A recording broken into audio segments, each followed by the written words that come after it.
오늘 말씀을 전하기 전에 흔들림이 우리에게는 축복이다, 이런 서론의 말씀을 드리려고 했는데, 힘내세요 이런 가사를 보니까 흔들릴지라도 힘을 내면 이길 수 있구나, 뭔가 버티기만 하면 하나님이 우리를 지켜주시는구나, 이런 확신이 들면서 제가 나이가 들면 건강에 늘 신경이 쓰게 되는데, 요새 건강해지려면 나이가 들면 들수록 외발서기를 해봐라, 이런 이야기가 많더라고요. 한 발로 이렇게 서봅니다. 저도 한 발로 서보니까 눈 감고는 이게 오래 버티기가 힘들더라고요. 근데 처음에 눈 뜨고 외발서기를 하면은 막 흔들린다는 거예요. 그런데 자꾸 하다 보면 이 중심 코어가 생겨가지고 이 흔들림이 많이 없어지고 중심을 잡게 돼서 나중에 나이 들어서 넘어져도 고관절이 상하지 않는다는 이런 이야기가 있어요. 여러분, 흔들림이 물론 나쁜 쪽으로 흘러가면 흔들림은 곧 빠지고 넘어지고 자빠질 일이지만, 흔들림을 통해서 훈련되어지면 그 흔들림을 통해서 우리가 더 강건한, 흔들림이 없는 중심을 잡고 가는 사람이 될 수가 있다. 비바람이 칠 때, 어제도 저녁에도 비바람이 얼마나 쳤는지 우리 옥상의 대추나무가 막 흔들리고 고추잎이 흔들리고 막 호박잎이 막 흔들릴 때, 야, 저러다가 다 빠져, 저거 다 죽는 거 아닌가 생각이 들었는데, 신기하게도 그런 비바람에 억수로 쳐온 다음에 보면 나무가 더 든든히 서 있는 거예요.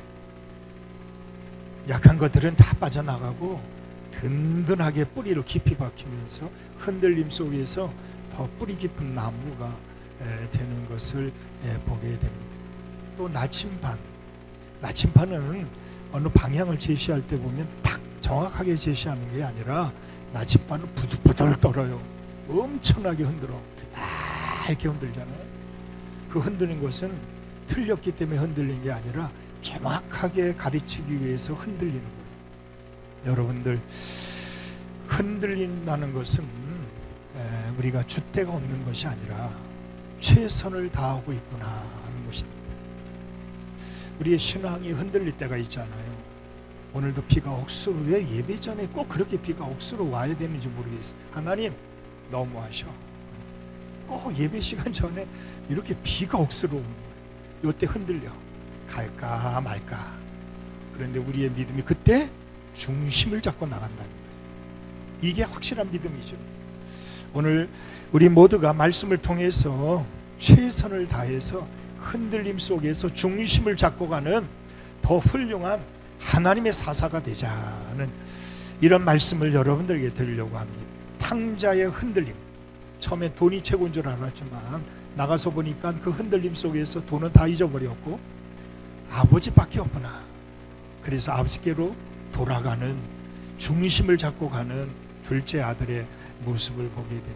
나오미가 흉년이 오니까 흔들려요. 나오미가 흔들릴 정도. 그래서 남편 엘리멜렉과 두 아들 말론 기련과 함께 모압 땅으로 내려가다가 얼마 되지 않아서 남편 엘리멜렉이 죽고, 또 결혼시켰는데 말론 기련 두 아들 다 죽었어요. 그때 베들레헴의 이야기가 들려와요. 하나님 이야기가 들려옵니다. 여러분, 우리가 흔들릴 때는 하나님의 소리가 멀어질 수가 있어요. 그런데 귀를 쫑긋하고 하나님의 소리를 듣기만 하면 베들레헴으로 올라간다. 중심을 잡게 된다. 여러분, 우리가 삶에 있어서도 흔들릴 때가 왜 없겠어요? 직장생활도 흔들릴 때가 있겠죠. 직장도 하루에도 12번씩 사표 다 써놨을 거야. 마음의 사표는 아마 1000장도 넘을 것 같아. 그런데 흔들릴수록 중심을 잡는 코어가 있어야 돼. 그것만 있으면 절대 무너지지 않는다. 오늘 삼손의 이야기를 통해서 흔들리는 삼손, 그것만 보지 말고 다시 중심을 잡고 하나님 앞에 매달려 기도하는 삼손의 모습으로 돌아가자. 그러기 위해서 우리가 정말 조심해야 될 것 3가지가 무엇일까? 이 말씀을 오늘 여러분들과 함께 나누려고 합니다. 진정한 실력은 하루아침에 이루어지는 것이 아니라 성실한 과정의 축적이다. 우리 연주를 잘하는 연주자들은 처음부터 실력이 뛰어난 것이 아니라 쌓인 실력이 있는 거예요. 그동안 성실하게 쌓은 실력이 진정한 실력이 될 수가 있다. 정말 믿음 좋은 성도들을 보면은 기도가 저런 거 기도해야 되나? 그런데도 불구하고 그때도 흔들림이 없이 똑같이 기도하는, 끊임없이 기도하고 쉬지 않고 기도하는 사람, 이것이 바로 믿음의 중심 코어가 있는 훌륭한 믿음의 사람인 걸 우리가 보게 됩니다. 우리가 하나님의 축복을 받는 성도들을 보면은 감사할 이유가 하나도 없는 것 같은데 저희 입에서 감사합니다가 그냥 저절로 나오는 거예요. 늘 끊임없이. 야, 또 저런 일을 당하는데도 저럴 때도 감사하나? 그런데도 변함이 없이 끝까지 하나님 감사합니다. 감사함으로 버티고 견디고 이기고 승리하는 것을 우리가 보게 됩니다. 하나님의 일을 하는 사람들을 보면은 요동함이 왜 없겠어요? 이 소리 저 소리 흔들리고 이걸 해야 되나 하지 말아야 되냐 이럴 때가 왜 없겠냐고. 그런데 믿음에 성공하는 분들, 사명자들은 누가 뭐래도 흔들리긴 하지만 흔들림의 중심을 말씀으로 기도로 잡고 끝까지 달려가는 사람, 이 사람은 하나님의 일을 해낼 수 있는 사람이 될 수가 있습니다. 우리 지나간 6개월을 보면서 내가 왜 흔들렸을까? 내가 왜 이 말이 흔들렸을까? 내가 왜 이 일에 멈췄을까? 우리가 한번 다시 우리 자신을 돌아보면서 정말 조심해야 되겠다 하는 일들 3가지 말씀을 오늘 여러분들과 함께 말씀을 드리려고. 자, 오늘 1절의 말씀을 16장 1절의 말씀이 어떻게 시작되냐면 삼손이 가사에 가서 거기서 한 기생을 보고 그에게로 들어갔더니, 또 엉뚱한 이야기가 1절에서 시작이 되고 있습니다. 여러분, 블레셋 정말 강대국이죠. 이스라엘 백성을 40년 동안 지금 억누르고 있단 말이에요. 그래서 하나님이 백성들이 힘들고 어려울 때 기도할 때 하나님이 사사를 세우십니다. 그 사사가 삼손이었어요. 이 삼손이 왜 가사로 내려갔을까요? 여러분, 가사는 블레셋이라는 나라는 5개 도시가 모여가지고 강국이 된 5개 도시가 있어요. 그 중에 제일 큰 성, 그 중에 든든히 서 있는 아주 큰 성인 가사로 내려간 이유가 뭐겠어요? 블레셋 사람들에게 날마다 이용당하고 억압당하고 정말 다 뺏기고 이런 걸 당하는 이스라엘 백성들의 이야기를 듣고는 저놈의 가사 말이야, 저 제일 블레셋에서 강하다고 하는데 내가 가서 가만두나 보자 말이야. 아마 이런 의미로 가지 않았을까 생각이 듭니다. 가사로 가서 하나님의 모습을 보여주겠다, 이런 생각을 가지고 내려갔는데 그만 가사에 가서 거기서 한 기생을 봤다는 겁니다. 엉뚱한 걸 본 거야. 정말 봐서는 안 될 쓸데없는 것을 봤다는 얘기입니다. 술집을 본 거예요. 창녀집을 본 거란 말이에요. 그런데 사사가 돼가지고 그 집으로 쑥 들어갔다는 거예요. 여러분들, 이렇게 해서 필요 없는 쓸데없는 일에 한눈 팔면은 우리도 이렇게 된다는 거예요. 지금 뭐하러 내려갔냐 말이에요. 술집 가려고 거기 간 거예요? 창녀 만나려고 간 거예요? 그런데 삼손이 한눈 팔았어요. 그래가지고 쑥 들어갔다는 얘기입니다. 그리고는 2절에 뭐라고 기록되어 있냐면 가사 사람들이 그 이야기를 듣고는, 야, 삼손이 우리 안에 들어왔다, 저놈을 가만둬서는 안 되겠다, 더 이상 내버려 뒀다가는 우리를 더 괴롭힐 테니까 오늘 저가 피곤해 잠잘 때 그 새벽에 오기 전에 저놈 쿨쿨 잘 때 저놈을 죽여야 되겠다. 그래서 그들이 새벽이 되기를 기다리면서 죽이기로 작정을 해요. 그런데 삼손이 이야기를 들었는지 그가 3절 말씀에 삼손이 밤중까지 누워있다가, 가만히 누워있다가 저놈들이 이런 생각이 들었는지 벌떡 일어나가지고 성 문짝들 2 문설주 문빗장을 빼어가지고 그것을 어깨에 메고 헤브론 앞산 꼭대기로 가니라. 여러분 생각해봐요. 삼손이 굉장히 화가 났나 봐요. 그래갖고 그 가사 땅에 있는 성 문짝을 띄었어. 그리고 그뿐이겠어요? 그가 두 문설주, 문비자 그걸 다 뺐었대. 힘이 얼마나 셌겠어요? 그걸 다 뽑아가지고 어깨에 메고 헤브론까지 갔다는 얘기예요. 여러분, 헤브론이 블레셋 땅입니까? 아니에요. 이스라엘 땅이에요. 아브라함의 묘가 있고, 그리고 사라의 묘가 있고, 야곱의, 이삭의 묘가 있는 성지입니다. 갈렙이 어느 땅 달라고 기도했어요? 이 헤브론 산지를 내게 주옵소서. 그렇게 소중한 땅 헤브론이 어디 있느냐? 이스라엘 땅 안에 있어요. 그런데 가사에서 헤브론까지는 무려 62km라고 그래요. 여러분, 성문짝을 들고 무슨 일로 그걸 메고 갔을까? 이해가 안 돼. 뭐 사람을 메고 간 것도 아니야. 성문짝을 그걸 들고 가는 거예요. 왜 갔을까요? 나중에 우리 천국 가면 하나님께 꼭 물어보시기 바랍니다. 그걸 왜 가져가? 힘 자랑하려고 가져갔을까요? 하도 가져갔대요. 이스라엘 백성들은 블레셋 사람들 가사의 그 성문짝을 보면서 그들은 하나님이 세운 사사가 맞겠구나, 이런 생각했을지 모르겠어요.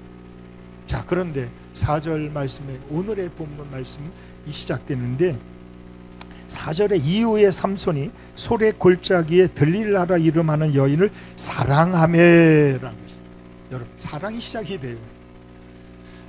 들릴라라는 블레셋 여자를 사랑하기 시작합니다.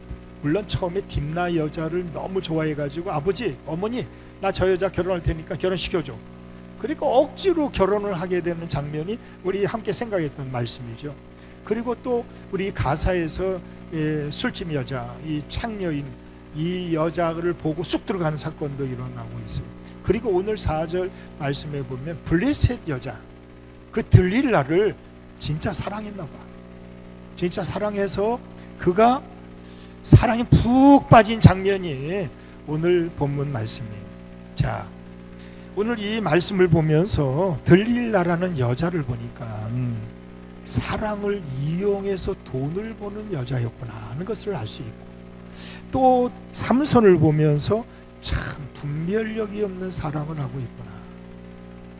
우리가 배워야 될 점, 이걸 통해서 이렇게 분별력이 없는 사랑을 하다가는 큰일 나겠구나.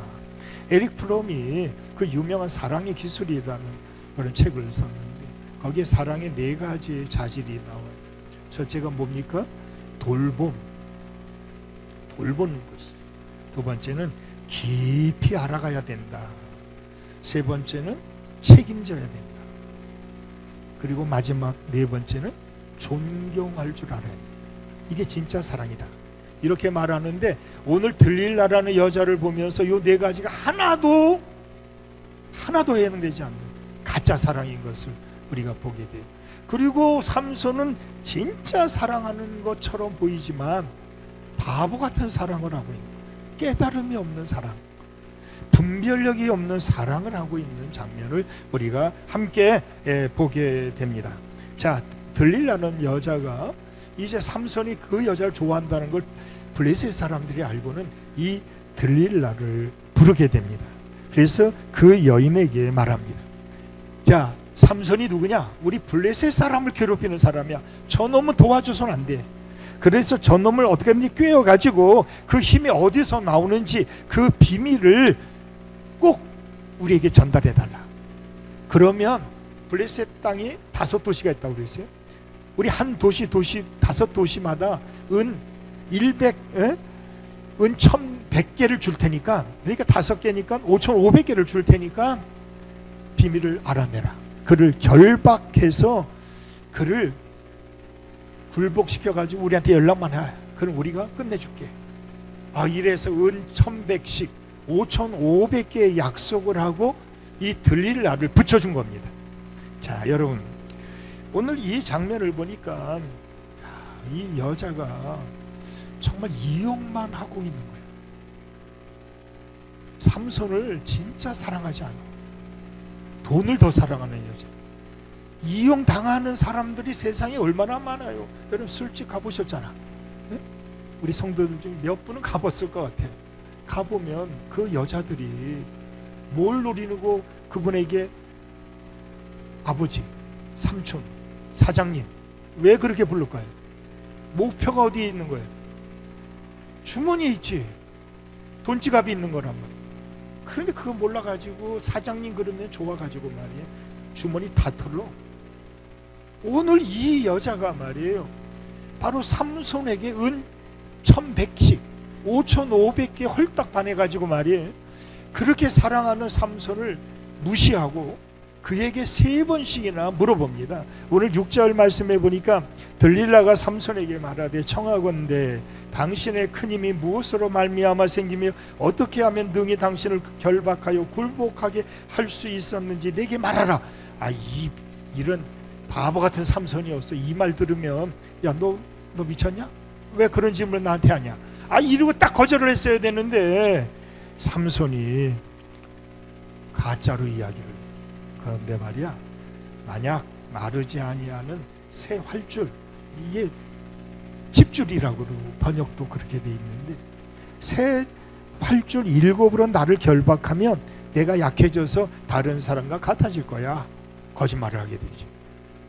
이거 그러다가 끝내겠지 생각했는지 모르겠어요. 그런데 여자가 결박을 합니다. 자, 이제 7새 힘줄로 가지고 여인에게로 가져갔습니다. 그가 그것으로 삼손을 결박하고 8절이 그것으로 자기가 결박을 해버렸어요. 그리고 나서 블레셋 사람을 부르게 된 겁니다. 그런데 삼손이 그 결박을 끊어버린 거예요. 속은 거죠. 그래서 두 번째로 10절 말씀에 들릴라가 삼손에게 말합니다. 보라, 당신이 나를 희롱하여 내게 거짓말하였도다. 청하건대 무엇으로 당신을 내가 결박할 수 있을는지 이제는 솔직하게 말해라. 이럴 때 삼손이 또 거짓말을 하죠. 만약 쓰지 아니하는 새 밧줄로 나를 결박하면 이런 바보가 어디 있어. 이 마음이 약한 건가? 여러분들 이렇게 남자는 단순해요. 그냥 여자는 그냥 요것만 넘기면 되겠지 하고 그냥 또 거짓말을 했어요. 근데 이것도 안 통하는 거예요. 그래서 세 번째 그가 13절 말씀에 내가 무엇으로 당신을 결박할 수 있을는지 내게 말하라. 그랬더니 삼손이 또 거짓말을 합니다. 내 머리털 7가닥을 배틀의 날실에 섞고 짜면 되리라. 그랬더니 그것도 안 되는 거예요. 그래서 15절 말씀에 들릴라가 화가 났는지 삼손에게 이르되 당신의 마음이 내게 있지 아니하면서 당신이 어찌 나를 사랑한다 하느냐. 이 정도 나오면 남자하고 3번이나 거짓말했는데도 속지 않아. 그러니까 당신이 진짜 날 사랑하는 게 맞아? 이러고 마지막 또 요구를 하게 되는 겁니다. 자, 3번씩이나 이런 과정을 겪으면 이 여자는 무서운 여자다. 이런 여자는 더 이상 가까이 하면 안 돼. 그 미련을 끊어버렸으면 딱 좋은데 삼손이 4번째 드디어 비밀을 다 이야기를 하게 됩니다. 알았어. 그러면서 심히 범내 죽을 지경이 됐다고 그래. 이게 심히 범내 죽을 지경인가 하는 거예요. 근데 삼손은 진짜야. 나는 너 때문에 죽을 것 같아. 그러니 왜 어떻게? 그래서 비밀을 다 얘기해 줬단 말이에요. 그랬더니 그 비밀을 블레셋 사람에게 그대로 전달해가지고 결국 연자 맷돌을 갈고 두 눈이 뽑혀가지고 이런 비참한 신세로 추락하고 말았다. 이게 오늘 16장에 나오는 말씀입니다. 여러분, 오늘의 이 삼손을 보면서 우리가 정말 조심해야 될 것 3가지. 첫째는 이까짓 것 하는 별것도 아닌데 뭐 말해도 되지 않을까. 여러분, 이까짓 것 하는 작은 것부터 조심하자라는 말씀입니다. 삼손이 들릴라에게 무너졌습니다. 들릴라의 이름의 뜻은 작은 자, 약한 자, 또 하나는 머리를 딴 여자, 머리를 딴 사람. 이게 어떻게 다 연관이 되어 있는 것 같아요. 삼손이 보통 사람이에요. 사자를 만났을 때 사자를 염소를 찢듯이 맨손으로 찢어가지고 죽인 사람이야. 그리고 나귀 턱뼈 하나만 가지고도 블레셋 사람 1,000명을 물리친 사람. 괴력이에요, 괴력. 엄청난 사람이었어요. 그런데 작은 자 바로 누구에게? 들릴라에게 마음이 뺏겨가지고 다 잃어버린 사람이에요. 그 힘마저 다 잃어버렸습니다. 아가서 2장 15절 말씀에 포도원을 허는 큰 여우를 잡으라, 이렇게 말씀했다면 야, 그 말이 정말 맞겠다. 멧돼지가 이렇게 나오면 얼마나 무섭겠어요. 그런데 성경에 뭐라고 그러냐면 포도원을 여는 작은 여우를 잡으라. 포도원을 허는 게 아주 작은 여우래요. 그 작은 것부터 잡아야 된다는 겁니다. 여러분, 우리가 믿음이 흔들리고 허물어질 때 보면은, 무너질 때 보면은 큰 것에 무너지는 것이 아니라 작은 것에 무너져요. 불평거리 때문에, 불만 때문에, 의심 때문에, 그리고 게으름 때문에, 그리고 무관심 때문에, 그리고 남들이 조금이라도 뭐라 그러면 이렇게 쑥쑥 나가던 사람이 그냥 딱 멈춰버려. 이런 작은 것 하나도 지키지 못하면 큰 것도 지킬 수 없다. 여호수아가 여리고성을 무너뜨릴 때 보면 얼마나 기도했는지 몰라요. 하나님, 여리고성은 무서운 성입니다. 성이 두꺼워가지고 두 겹이나 됩니다. 저걸 어떻게 이겨야 될까요? 그때 하나님이 매일 한 바퀴 돌아라. 아무 소리 하지 마라. 불평하지 마라. 들레리 말은 입 밖에도 내지 마라. 부정적인 말 하지 마라. 매일 한 바퀴만 돌아라. 그리고 마지막 날에 7바퀴 돌아라. 그리고 내가 소리치라 할 때는 크게 외쳐라. 이게 전부였어요.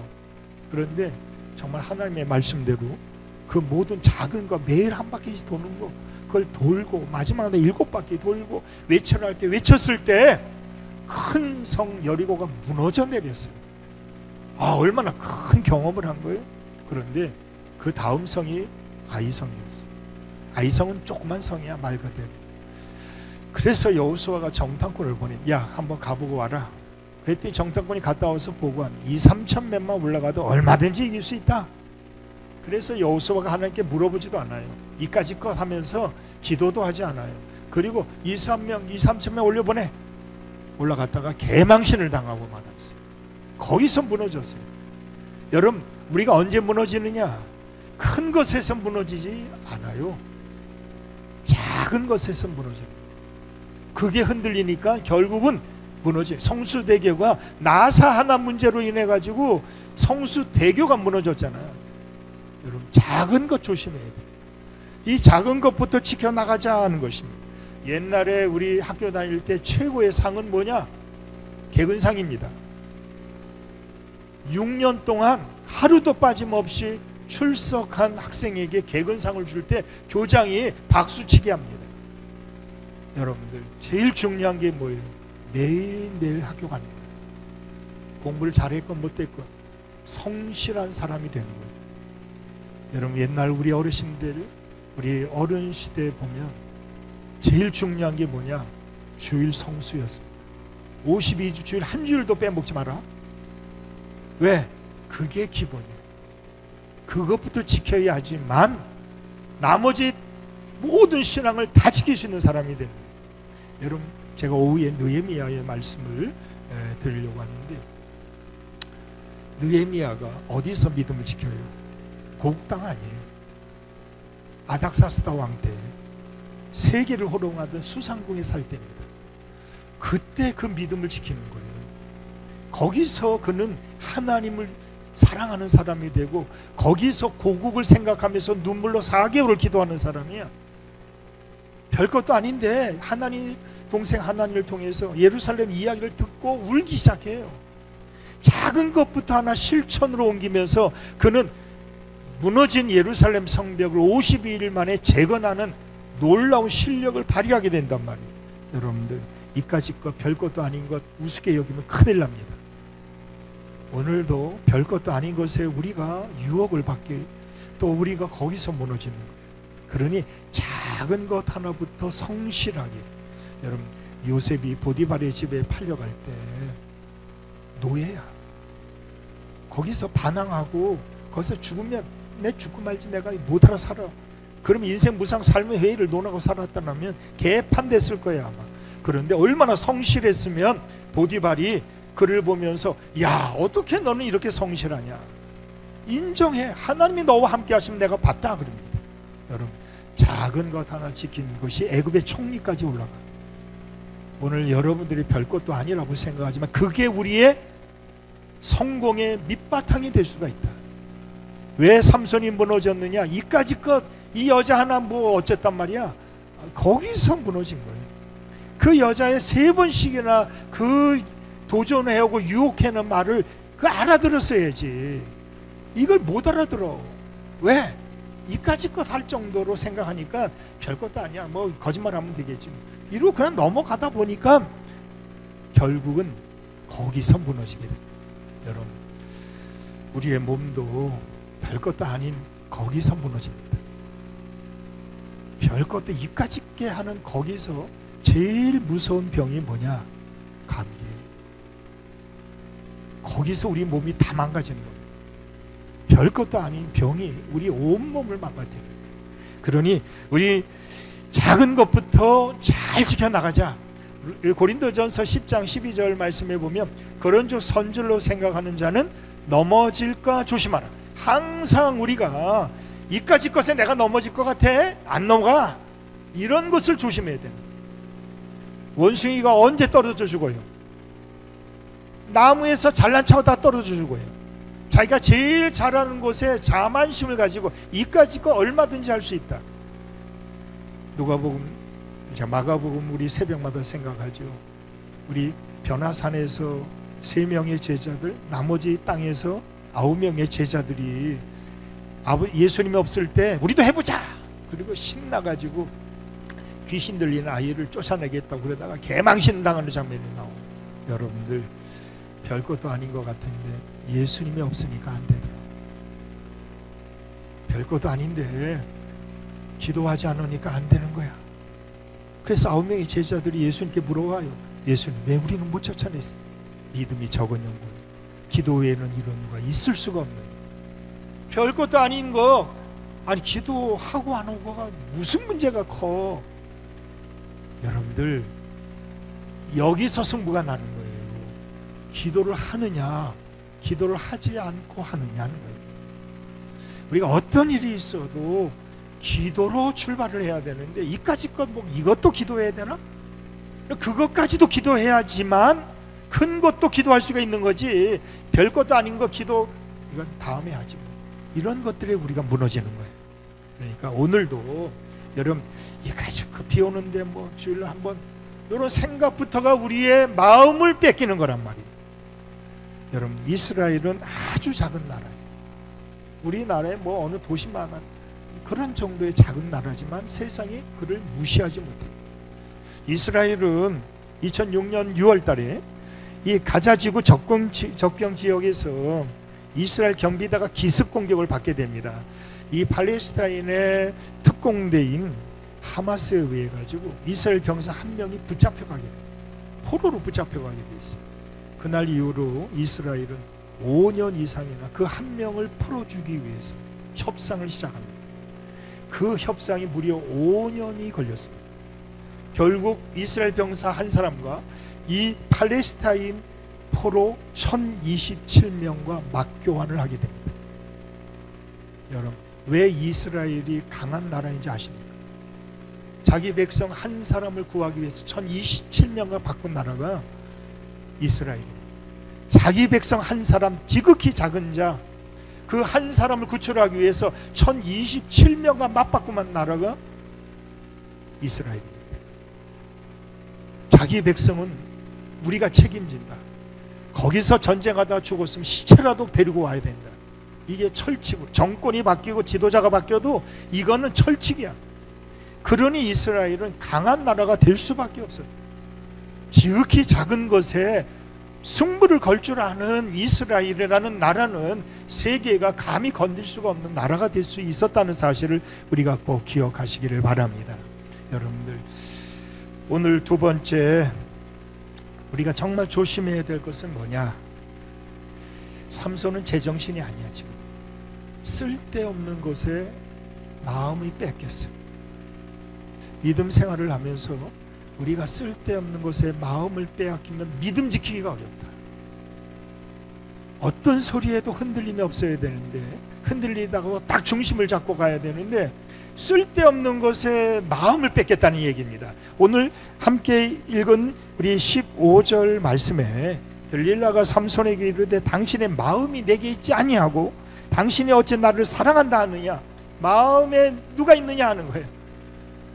자기는, 들릴라는 마음에 뭐가 있어? 삼손이 있어? 아니에요. 돈밖에 몰라. 돈밖에 안 보여. 은 5,500개. 야, 저놈을 빨리 비밀을 캐내야지만 은 5,500개를 받는 게 그의 마음에 있는데, 자기 마음은 거짓말로 다 감춰놓고, 당신 나에게 진짜 마음이 있는 거야? 네가 진짜 나를 사랑하는 게 맞아? 이렇게 물어보는 거예요. 그런데 어리석은 삼손이 16절에 뭐라고 말하고 있냐면, 날마다 그 말로 그를 재촉하여 조르매 삼손의 마음이 번뇌하여 죽을 지경이라. 여러분, 제정신이 아니야 이거. 지금 삼손은 지금 쓸데없는 것에 마음이 빼앗겼어요. 지금 들릴 납밖에 안 보여. 나머지는 하나도 없어. 하나님도 없고 이스라엘도 없어. 그냥 들릴라가 하는 말이 마음에 남아가지고 말이, 이것 때문에 번뇌 죽을 지경이 됐다는 것입니다. 사업한다는 분이 사업에는 마음이 없고 딴 데 마음이 가 있어요. 사업이 되겠어 안 되겠어?